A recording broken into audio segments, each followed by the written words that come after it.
नमस्कार, स्वागत है आपका। पीटीआई देख रहे हैं आप, मैं हूं आपके साथ सना वारिस। प्राइम डिबेट इंडिया में आज बात एक ऐसी फिल्म की जो 2022 में विवादों से घिरी रही, फिल्म द कश्मीर फाइल्स।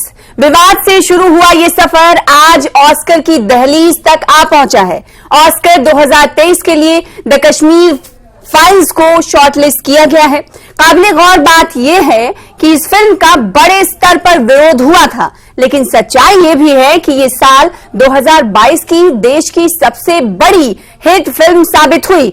आलोचकों ने फिल्म का यह कहते हुए विरोध किया था कि इसमें प्रोपेगेंडा को दिखाया गया, तथ्यों के साथ छेड़छाड़ की गई। हालांकि खुद प्रधानमंत्री नरेंद्र मोदी ने फिल्म देखी और इसकी तारीफ की। फिल्म बीजेपी शासित कई राज्यों में टैक्स फ्री भी रही, जिसके बाद पूरा मामला राजनीतिक हो गया। बहरहाल अब ऑस्कर के लिए शॉर्टलिस्ट होने के बाद क्या यह बात बहुत हद तक साफ हो गई है कि फिल्म सच्चाई के बहुत करीब है।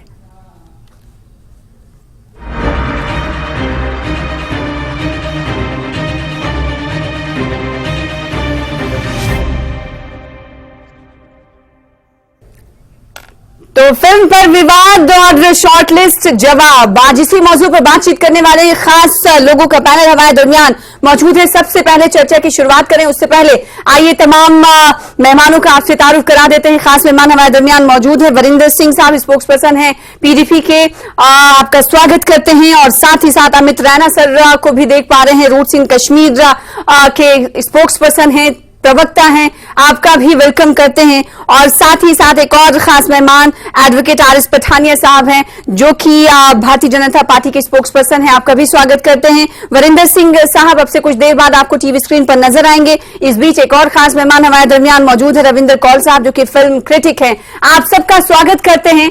आज जिस मौजू का हमने इंतखाब किया है, इस फिल्म पर हमने देखा कि बहुत पहले तक विरोध होता रहा और विरोध के बाद अब ये खबर आई है कि विवेक अग्निहोत्री द्वारा बनाई गई फिल्म अब ऑस्कर की दहलीज तक पहुंचती हुई दिखाई दे रही है, यानी शॉर्टलिस्ट की गई है। 301 फिल्में इस सूची में शामिल है, जिसमें भारत की 5 फिल्मों को शामिल किया गया है। तो सवाल ये उठता है कि क्या जो फिल्मों में दिखाया गया, कश्मीरी पंडितों पर अत्याचार को दिखाया गया, क्या वो अब इस शॉर्टलिस्ट होने के बाद ये जवाब नहीं? क्योंकि हमने देखा है कि ट्वीट करते हुए विवेक अग्निहोत्री ने साफ लफ्जों में कहा है, लिखा है कि ये आलोचकों के मुंह पर जोरदार तमाचा है। सबसे पहले डिबेट की शुरुआत करें, फिल्म क्रिटिक की प्रतिक्रिया को जान लेते हैं। रविंदर कौल साहब, आप क्या कहेंगे? विरोध से लेकर अब ऑस्कर की दहलीज तक का सफर आपने देखा, अब ये फिल्म शॉर्टलिस्ट की गई है, आपकी प्रतिक्रिया इस पर?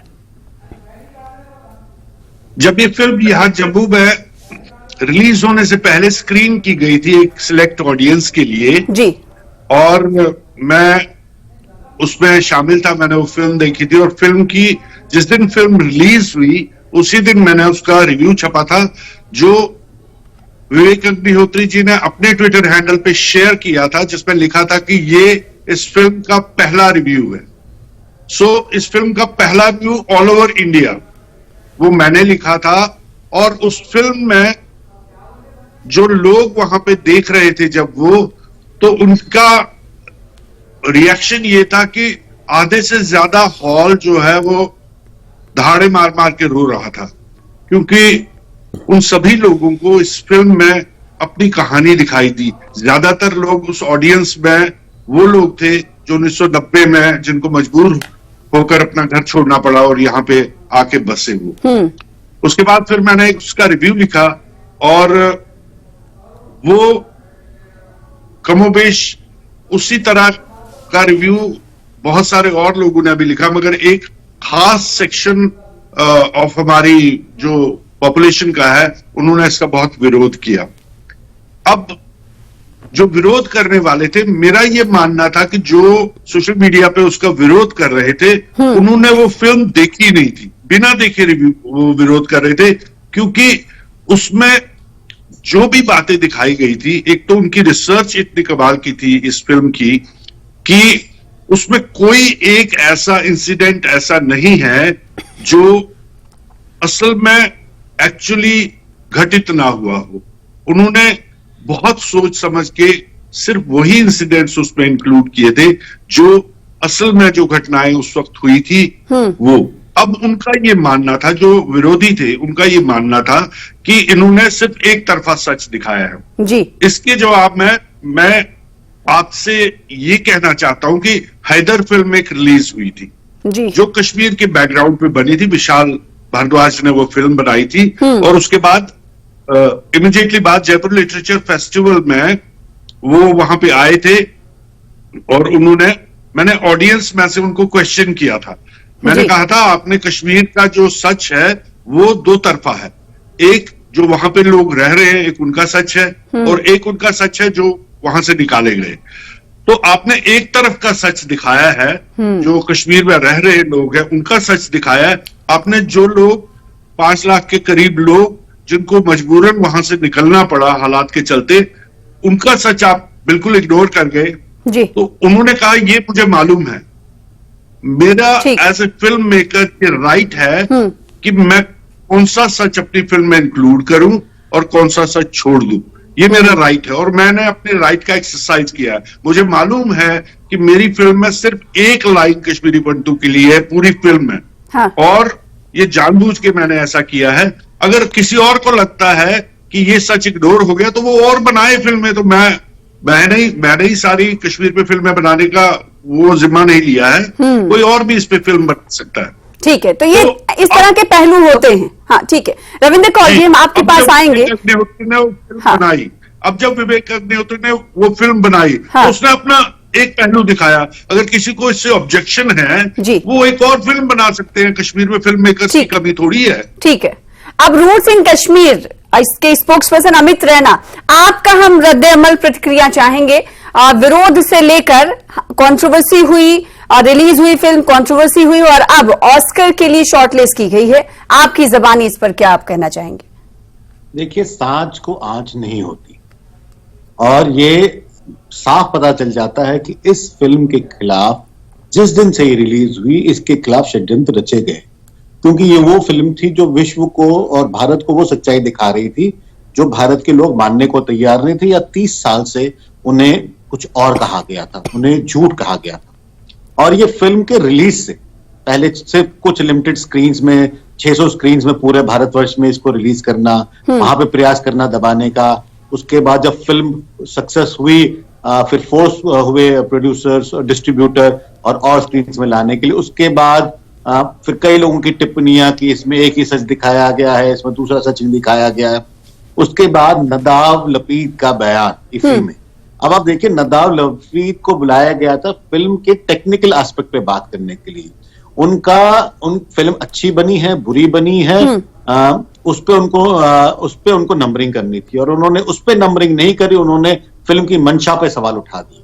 तो ये जो उनके ब्रीफ के बाहर था, उनके जो उनको जिम्मेदारी दी गई थी उसके बाहर था, मगर उन्होंने फिर भी किया। तो ये उसके बाद आज जब ये ऑस्कर में फर्स्ट लिस्ट में आ गई है तो कहीं ना कहीं ये पता चलता है कि आप सच को कितने कभी दबाने का प्रयास करें वो सच दब नहीं सकता है। वो अंग्रेजी में कहावत है, even if million people speak a lie, it still is a lie. तो अगर लाखों लोग एक झूठ बोलेंगे तो वो फिर भी झूठ रहता है, वो सच नहीं बनता है। और यही नदाव लपीद, लेफ्टिस्ट और जो बाकी उनके मित्रगण हैं उस सोच के उन्होंने कितना प्रयास किया, मगर ये सच दब नहीं सकता है। मुझे खुशी इस बात की है कि मुझे खुशी इस बात की है कि ये फिल्म अब क्योंकि फर्स्ट लिस्ट में आ गई है तो विश्व भर के काफी लोग इस फिल्म को देखेंगे। ठीक है, तो अंतरराष्ट्रीय मंच पर इसे कहीं ना कहीं एक पहचान मिलने की राह जो है वो तश्कील होती हुई या फिर दिखती हुई दिखाई दे रही है।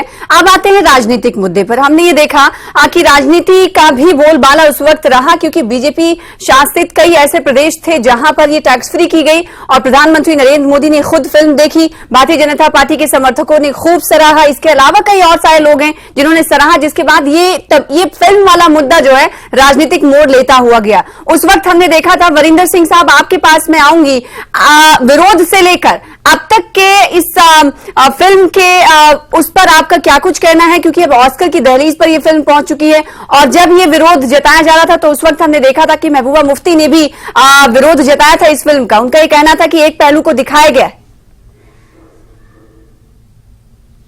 देखिए, ऐसे है कि हाँ, फिल्म जो होती है वो फिल्म होती है, फिल्म बनती है, अगर वो ऑस्कर के लिए शॉर्ट लिस्ट हुई है तो जी। ठीक है, जो कमेटी होगी या जिसने देखा होगा। लेकिन जहां तक आपने सियासत की बात की है, जो भी आदमी इस फिल्म पर सियासत करेगा तो मैं समझता हूं अच्छी बात नहीं, चाहे वो कोई पॉलिटिकल पार्टी करे।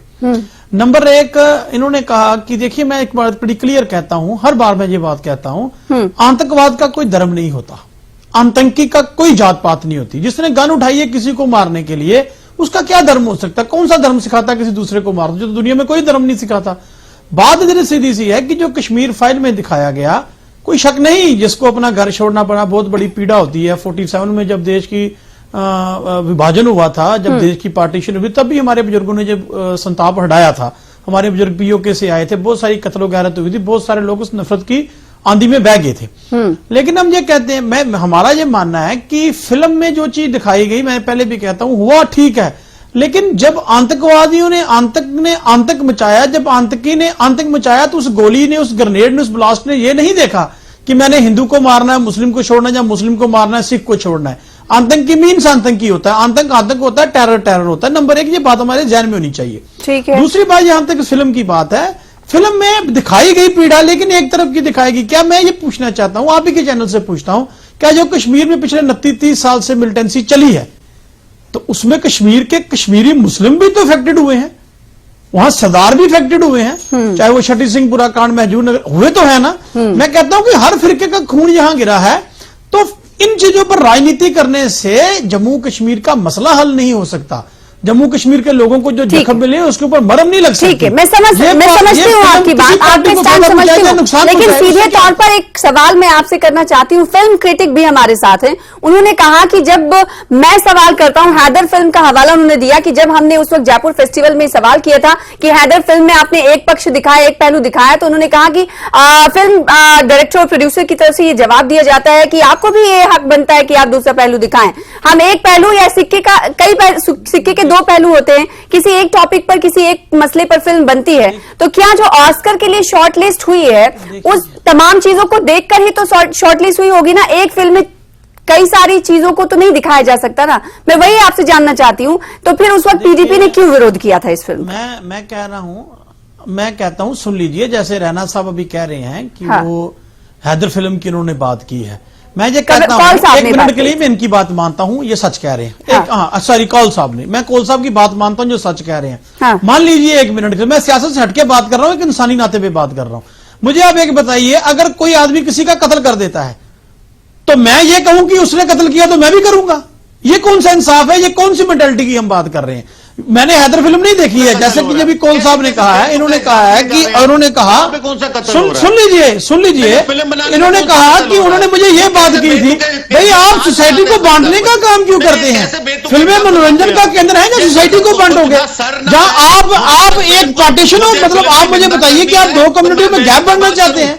आप क्या चाहते हैं, क्या करना चाहते हैं? बेतुका बात है ये, कैसी बेतुका बातें कर रहे हैं आप? इसमें कौन सा, ये क्या बेतुका बातें हैं? जो आप बात करते हो वो तुक्की बात है, दूसरा को कहता बेतुका बात है। मैं कहता हूं अगर हैदर फिल्म में कुछ गलत दिखाया गया तो उसका मतलब यह है कि सारी फिल्में उसको गलत प्रूव करने में लगेंगी। मैं कहता हूं आप असलियत पर आए, असलियत पर आए, कौन सा असलियत पर आए, असलियत को पहचानिए। जब जम्मू कश्मीर के हालात, क्या गलत दिखाया? अमित जी, अगर जम्मू कश्मीर के हालात समझ सुधरते हैं इस फिल्म से, तो मैं कहता हूं 10 फिल्में और बनाइए। मुझे आप बताइए, आज कश्मीरी पंडित समाज किस जगह पर खड़ा है? आज कश्मीरी माइग्रेंट एम्प्लॉयज जो कहां पर खड़े हैं, वो कहां बैठे हैं आकर? कितना है विवेक विनोदी उनको पूछने के लिए? मैं तब मानता 7 दिन से तनख्वाह के बिना वो बैठे हैं, करोड़ों रुपए का बिजनेस इस फिल्म से किया है, उनको आगे दे कुछ। उनकी इस दुखी घड़ी में उनके साथ खड़ा वो तो कोई आता नहीं, सिर्फ आप सियासत करना चाहते हो स्टूडियो पर बैठ के। ये एक अलग मौजूद है वरिंदर साहब, एक सेकंड, आप दोनों को मैं चुप कराना चाहती हूँ। वरिंदर साहब, एक सवाल ये कि हमारे देश में इस फिल्म का विरोध बड़े स्तर पर हुआ, आपने जैसे बातें कही वो भी बहुत हद तक कहीं ना कहीं सही साबित होती हैं, सबकी अपनी अपनी राय है, लेकिन मैं ये जानना चाहती हूं कि अंतर्राष्ट्रीय मंच पर जब इस फिल्म को सराहा जा रहा है तो फिर हमारे देश में विरोध क्यों?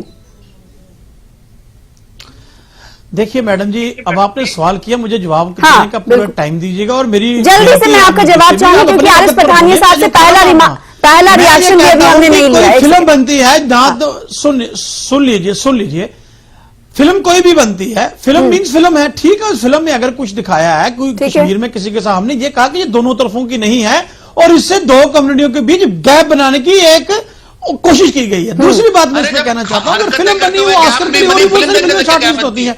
ये जहां जब तक जम्मू देशभक्ति कश्मीर की हरकतें शॉर्ट जम्मू लिस्ट का कश्मीर पूछा था की सर बात मैंने है। आपसे, जम्मू कश्मीर ये के शॉर्ट खिलाफ लिस्ट की के बात है। आलोचकों के मुंह पर करारा जवाब नहीं, मैं ये पूछना चाह रही हूँ आपसे।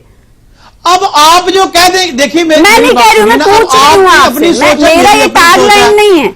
मैं वही कह रहा हूं ना, मैं अपनी सोच के हिसाब से जवाब दूंगा। हाँ बिल्कुल, आप सुनिए दीजिए। ना, आपने सवाल पूछा, जितनी मुझे समझ है मैं उसके हिसाब से जवाब बिल्कुल, दूंगा। बिल्कुल। मैं ये कहता हूं, हम आज भी ये कहते हैं, इस हाँ। फिल्म ने नफरत को बढ़ाने का काम किया है। ठीक है। अगर फिल्म बनाने से कश्मीरी पंडित समाज का, कश्मीरी माइग्रेंट का फायदा होता है तो 10 और बनाइए। मैं एक सवाल पूछना चाहता हूं, इस फिल्म के ऊपर सबसे बड़ा फायदा हुआ विवेक अग्निहोत्री साहब को, उन्होंने करोड़ों रुपए कमाए हैं। क्या उन्होंने 10 रुपए भी किसी कश्मीरी पंडित की वेलफेयर के लिए खर्चे? ठीक है, विवेक अग्निहोत्री साहब जब आएंगे तो उनसे हम ये सवाल पूछेंगे। ठीक है, एक सेकंड। आप ये पूछिए। आरिफ पठानिया साहब, मैं आपसे सवाल करना चाहूंगी। भारतीय जनता पार्टी ने इस फिल्म को किसी न किसी तरीके से सपोर्ट किया था, ये सबको पता है। वो इसलिए क्योंकि राज्यों में आपकी तरफ से इसे टैक्स फ्री किया गया था और समर्थकों ने बहुत तारीफ इसकी की थी। इवन प्रधानमंत्री नरेंद्र मोदी ने तारीफ की थी। और अब जब ये ऑस्कर की दहलीज पर पहुंच रही है तो बीजेपी की क्या प्रतिक्रिया?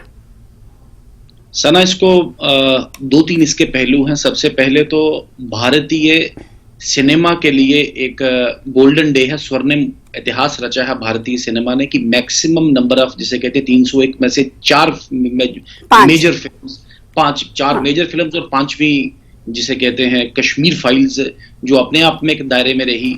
उस वक्त कहा कि भारत सरकार औपचारिक तौर पे इसको एंट्री के तौर पे अपना स्पॉन्सर करे, लेकिन एंट्री नहीं दी, लेकिन फिर भी ये ऑस्कर के प्रोबेबल्स में आई है। तो भारतीय सिनेमा के लिए एक बहुत बड़ा दिन है। एक दूसरा मैं बताना चाहूंगा कि एक वक्त था कि एक कश्मीर में एक साइकोलॉजी, कश्मीर में एक मानसिकता, कश्मीर में एक फिलॉसफी, जिसने कश्मीर में अल्टीमेटली अराजकता, क्षेत्रों के बीच में, धर्मों के बीच में, इलाकों के बीच में, तबकों के बीच में एक बोया। अरे भाई, अब तो इंटरनेशनल रिकॉग्निशन, इंटरनेशनल स्टैंप आ गया उस पे। अब now there is an international recognition. और एक फिल्म ने अगर कश्मीर में एक धर्म विशेष, बल्कि कश्मीरी हिंदुओं का, अगर ये बात, मैं इसको धर्म से नहीं जोड़ूंगा, किसी के साथ भी अगर ऐसी बात हुई है तो गलत है, लेकिन धर्म के नाम पे कश्मीर एक ऐसी जगह जहां से दुनिया भर से, जिसे कहते हैं मैथमेटिशियन, साइंटिस्ट, एस्ट्रोलॉजर, जिन्होंने आके रिसर्च किया वहां पे, आदि शंकराचार्य कहां से चले और कहां जाके उन्होंने यहाँ पे मोक्ष प्राप्त किया शंकराचार्य की, जिसे कहते हैं पहाड़ी पे आके ऋषि कश्यप, जिनके नाम पे ये सूफी एक जो एक कल्ट है जिसका जन्म कश्मीर में हुआ उसमें। तो दी पॉइंट, जो मेरा कहने का मकसद है कि अभी भी इनकी आंखों की पट्टी नहीं खुल रही। मुझे दुखद है और मुझे तरस आता है पीपल्स डेमोक्रेटिक पार्टी पे, नेशनल कॉन्फ्रेंस पे, अरविंद केजरीवाल जी की आम आदमी पार्टी पे, और Anurag Kashyap and company, I will use a word, Anurag Kashyap and company. अरे भाई, अब तो इंटरनेशनल कम्युनिटी ने अपना स्टैंप लगा दिया। आप एक वेस्टेड इंटरेस्ट, एक अपना छोटा अपना ग्रुप, अपने गैंग के माध्यम से इस फिल्म, देखें, film is a work of fiction.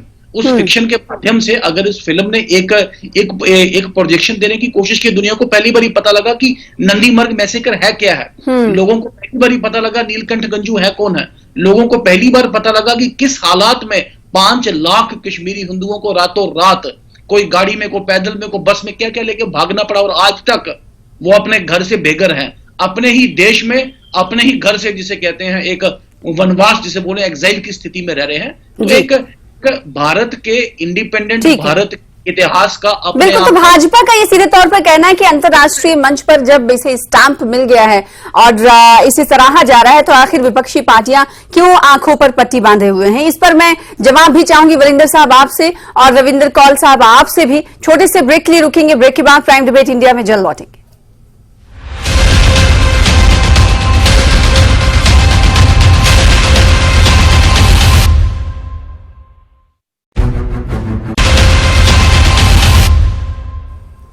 Film पर विवाद, शॉर्टलिस्ट है जवाब। जी हां, कश्मीर फाइल्स को शॉर्टलिस्ट किया गया ऑस्कर के लिए 2023 के लिए। 12 मार्च को ऑस्कर अवार्ड का आयोजन किया जाना। आज इसी मौजू पर हम चर्चा कर रहे हैं कि क्या ये जवाब उन आलोचकों को नहीं जिन्होंने बड़े स्तर पर विरोध किया था। खास पैनल हमारे साथ मौजूद है। वरिंदर साहब, आपके पास आना चाहेंगे। बीजेपी का ये सीधे तौर पर वरिंदर साहब इस वक्त दिखाई नहीं हाँ यस, हमारे साथ वरिंदर साहब बने हुए हैं इस वक्त। आरिस पठानिया साहब नहीं है। बीजेपी ने सीधे तौर पर यह कहा कि आंखों पर पट्टी आखिर क्यों पीडीपी, एनसी और दिगर पार्टियां बांधे हुए रखी हैं जब अंतर्राष्ट्रीय स्तर पर इसे मोहर मिल रही है। तो वरिंदर साहब।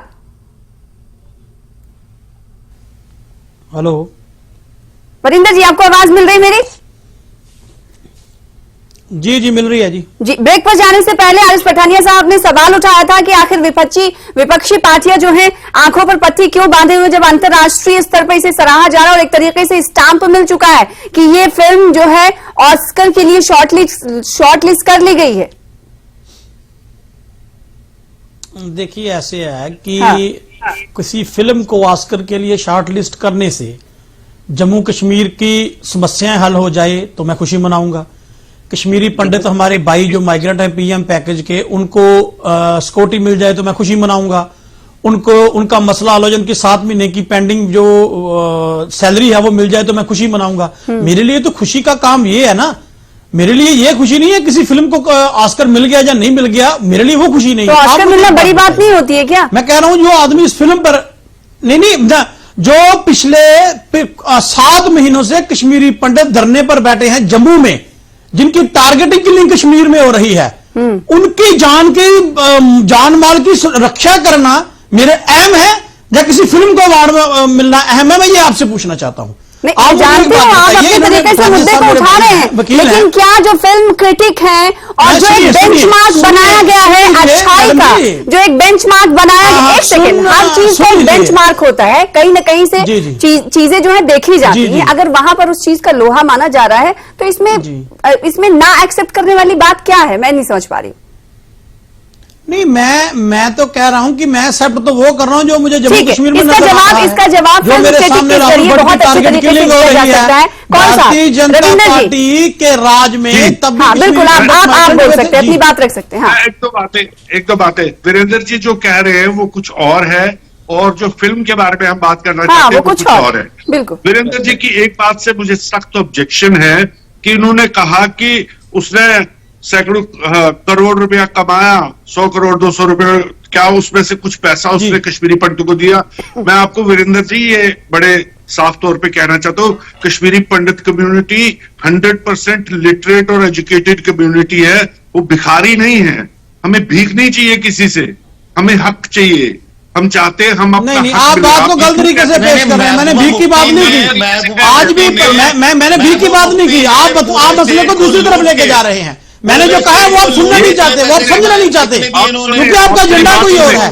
मैं इंसानियत की बात कर रहा हूं, लेकिन आप उसको पैसे के साथ जोड़ रहे हैं। आपकी यही परेशानी है ना आपकी, आप स्टूडियो में बैठ के जम्मू कश्मीर का करना चाहते हैं। मैं कह रहा हूं इस विभाजन का पीड़ा हमने भी झेली है, माइग्रेशन की पीड़ा हमने भी झेली है। हमारे बुजुर्ग पीओके से माइग्रेशन आए थे। अमित रैना, क्या इस फिल्म ने 2 फिरकों के बीच खाई गहरी की बात करना चाहता हूँ? ये सच हमेशा कड़वा होता है। हाँ। और सच कड़वा रहता है और हिंदुस्तान को सीखना पड़ेगा कि सच, क्योंकि जब तक आप अपने जनरेशन को, आने वाले जनरेशन को सच नहीं सिखाएंगे तब तक हम अपनी गलतियों से सीख नहीं सकते हैं। सच इसलिए दिखाना पड़ता है कि आने वाली जो जनरेशन है वो गलतियों से सीखें, उनको रिपीट ना करें। अगर आप उन्हें झूठ पे पालते रहेंगे तो ये गलतियां बार बार होती रहेंगी। और कश्मीर फाइल्स में वो सच दिखाया। अब ये इनके जैसे पॉलिटिकल पार्टीज को अपने लोगों को समझाना चाहिए कि हमसे ये गलती हुई और हमें ये गलती दोहरानी नहीं है। हमें ये जो दूरियां हैं ये प्यार से खत्म करनी है। ये सच को झूठ बोल के ये दूरियां खत्म नहीं होती है। सच को झूठ बोलने से नफरत बढ़ता है। और ये उसके बाद आरिस पठानिया साहब का रुख महबूबा मुफ्ती ने इतने पैसे कमाए चोरी से। देखिए बहुत जल्दी टाइम नहीं है। भाई अमित रैना साहब सुन लीजिए ना, अब इनको रोकें तो मैं बात करूंगा ना। मैं रैना साहब को सुन रहा था, मेरे भाई हैं। मैंने पहले भी कहा है घर छोड़ना बहुत मुश्किल काम है। हमारे बुजुर्गों ने 47 में छोड़ा था, उसकी पीड़ा जो हम आज तक सह रहे हैं, ये तो भी 30 साल हुए हैं। मैं समझता हूं कि ये एक बहुत दुख भरी, लेकिन मैं ये कहता हूं उस वक्त का जो माहौल था उसमें ये नहीं देखा गया ना कि किसी एक फिरका, वहां बहुत सारे लोगों के साथ, ये 30 साल के साथ। ठीक है, भारतीय जनता पार्टी से सवाल ये कि आखिर एक फिरके को लेकर ही क्यों कहा गया, क्योंकि समर्थकों की तरफ से और बीजेपी के कई मिनिस्टर्स की तरफ से ये बातें कही गई कि हिंदुओं पर बहुत अत्याचार हुआ है। अभी पीडीपी ये कह रही है और हम सब ये जानते हैं कि हालांकि तादाद ज्यादा रही कश्मीरी पंडितों की, लेकिन इसमें मारे सब गए। जी सना जी, ऐसा है कि आतंकवाद का कोई धर्म नहीं, और आतंकवाद से जो लोग आहत होंगे उनका भी, हर धर्म के लोगों को, हर तबका के लोगों को आतंकवाद ने जम्मू कश्मीर में नुकसान दिया है। एक वक्त था कि भारत अकेला पूरे विश्व पे कॉन्सेंसस बनाने की कोशिश करता था, लेकिन आज एक इंटरनेशनल कॉन्सेंसस है और ग्लोबल वॉर अगेंस्ट टेरर एक नया, एक जिसे कहते हैं एक एपिथेट उभर के आया है उसमें। ये फिल्म को भी उसी नजर से देखे। मेरा अनुरोध है, मैंने पहले भी कहा, National Conference, People's Democratic Party, Arvind Kejriwal राजनीति मत करें, इसे धर्म के जिसे कहते हैं प्रिज्म से देखें इसको।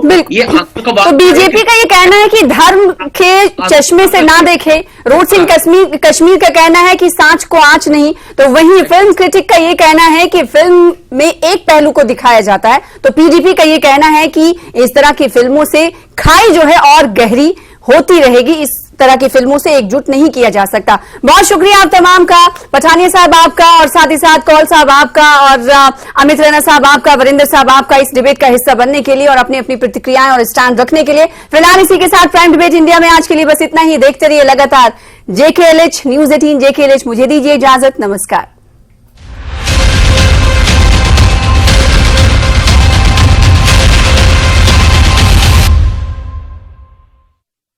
Network.